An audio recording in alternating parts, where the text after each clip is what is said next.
Okay, hi. I'm analyzing game one, which you can see on the other video. And what I did is I used new GNU Backgammon, which is free software.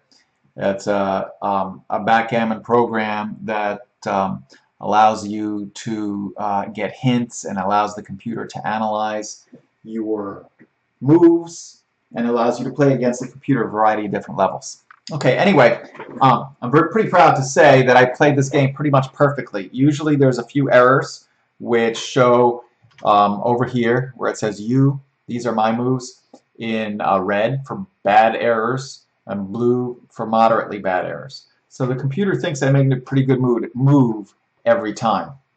Let's see how the game progressed. Okay, let's get to something more interesting down here. So in the beginning, I have a 53% chance of winning. And when did it all go bad for me? Well, here I made a slightly less optimal move, and already I was losing. At 2 and 1, knocked my chances of winning down, and then a second 2 and 1. And I'm all the way down by the fourth move at only a 28% chance of winning. That's over here. Through no fault of my own, just bad rolls. And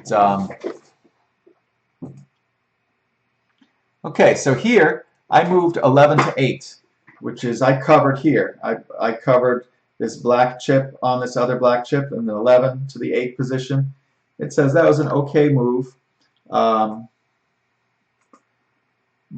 the computer thinks a better move would be for me to have sent down one of these three guys over here and just had 3 open chips lined up.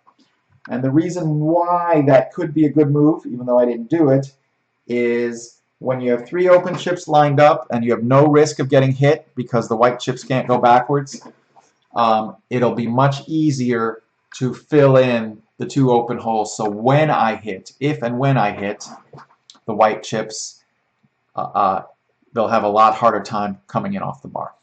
I didn't do that. It wasn't that big a deal according to the computer.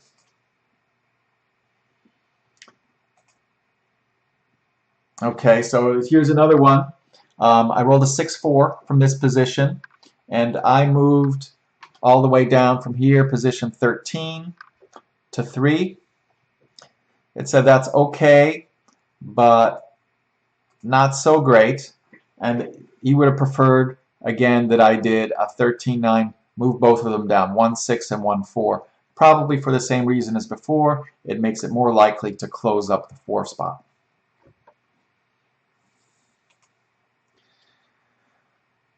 Three, 4. Oh, this is where I really lost the game. I was already had a series of 2 1s in the beginning when you need stronger rolls, and that knocked me from 50% chance of winning down to 25.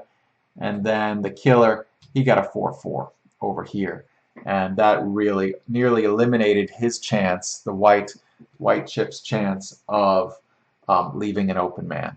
So see, he moved up to an 83% chance of winning compared to previously. Okay. So there's nothing I can do here. It's just pretty much a race at that point.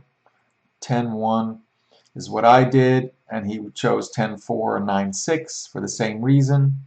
10-4 and 9-6. The computer thinks that over here, obviously, got to keep these guys back as long as possible, but move the green into this here, slot it, and then the black into here. It's really a slim, desperate chance, but it does increase the likelihood of filling in that last pip.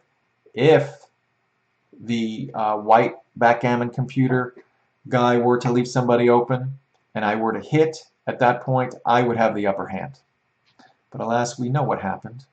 It didn't happen. So see, I'm down to 8%, and even with the double sixes, which there's nothing we could have done but move out, that only changed the odds up to 14% chance of winning.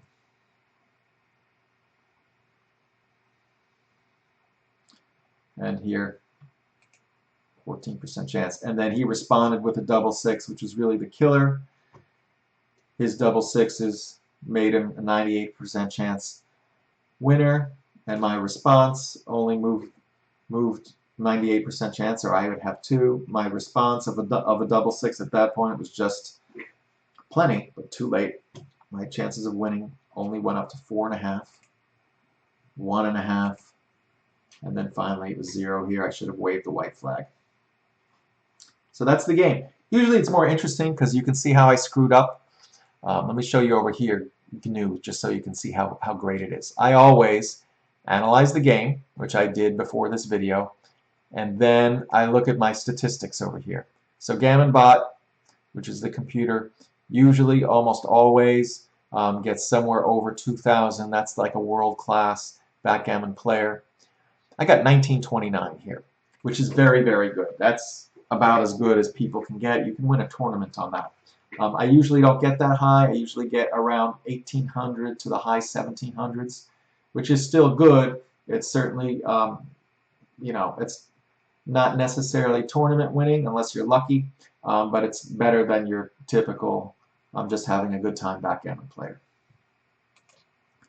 So it says I made, you know, no terrible moves,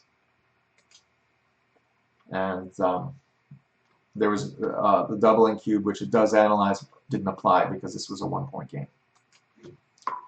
So there you have it.